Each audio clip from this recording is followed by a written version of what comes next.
isku keenayo isaga kasbaday kalsoonida dadka kulmiyo warida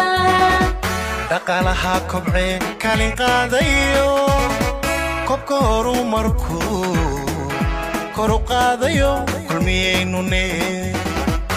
kor u qaadayo kulmiyeynune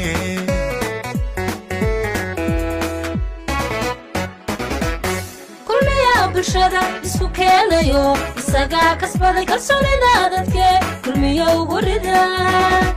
dhaqaalaha kobce kaalin qaadayo kobka horumarku